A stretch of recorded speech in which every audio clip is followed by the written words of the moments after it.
Parents, I need to tell you something brutally honest. If you avoid your child's anxiety, if you ignore their emotional pain, if you brush off their panic, if you pretend their early substance use is just normal teenage behavior, you are playing with fire. A fire that can burn your child's entire future. This isn't about blaming you. This is about waking you up. Because I was that child. I was the anxious kid everyone ignored. I was the teenager who felt unseen, unheard, misunderstood, and I fell straight into addiction. If parents don't step in early, anxiety becomes trauma, trauma becomes addiction, and addiction becomes a life no parent wants to witness. This is the warning sign every parent needs to hear. Let's begin. Parents often say things like, "She's just sensitive, he'll grow out of it," or "It's just teenage hormones." No, anxiety is not a phase. Anxiety is a warning sign, a flashing red light on the dashboard of your child's nervous system. When a child has anxiety, their brain is telling you, "I don't feel safe, I can't cope, I'm overwhelmed. I'm scared, I need support."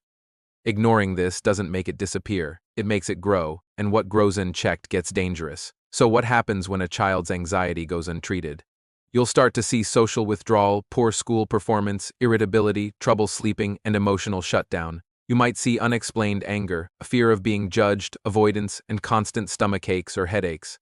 You might see perfectionism or even panic attacks. Children don't say, "Mom, I'm emotionally overwhelmed." They say, "My stomach hurts, I don't want to go, I can't do this, or I feel weird." Ignoring this isn't just dangerous, it's devastating. And here's the part parents never see coming. Anxious kids become the most vulnerable to substance use.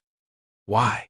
Because substances do what parents, teachers, and even therapy often can't do fast enough. They make the anxiety disappear, instantly, silently, powerfully. Alcohol feels like confidence, marijuana feels like peace, pills feel like silence, parties feel like belonging, anxiety creates the pain, and substances create the escape. This is how addiction begins, not from rebellion, from relief. If a child uses substances to soothe anxiety, and you as a parent ignore it, expect this. The anxiety gets worse because their nervous system becomes dependent on substances for calm. Their tolerance increases, so they need more and more just to feel normal. Their emotional development freezes. They stop maturing at the age they started using. They disconnect from family as secrets and lies grow. Their potential collapses, grades drop, ambition disappears, and future dreams fade. And then, shame sets in. Your child starts believing, "I'm broken, I'm the problem," and shame is the fastest pipeline to addiction, the biggest mistake parents make. Thinking silence is safer than confrontation. So they avoid tough conversations, hope it will blow over, and rely on discipline instead of understanding. They downplay their child's emotions or punish instead of supporting. But parenting anxious or addicted teens requires one thing above all: connection, not control. If you don't give your child a safe place to talk, they will find a dangerous place to hide. If you avoid your child's anxiety, you don't get a calm adult. You get an overwhelmed, panic-driven, depressed, and insecure adult. An adult filled with trauma who self-medicates and struggles silently. Anxious children become adults who freeze, overthink, sabotage relationships, and fear the world. You're not just raising a child. You're shaping their adult nervous system. And what about the teenager whose substance use is ignored? Expect dependency, addiction, withdrawal symptoms, financial problems, failed relationships, legal trouble, emotional instability, and deteriorating mental health. No parent wants this future, but this future comes from inaction. Ignoring the problem is the worst decision you can make. So parents, listen carefully. Your child's anxiety is not annoying, it's a cry for help. Their substance use isn't normal teenage fun, it's a coping mechanism for pain they can't express. Their silence isn't moodiness, it's emotional suffocation. Kids rarely say, "Please help me, I'm scared."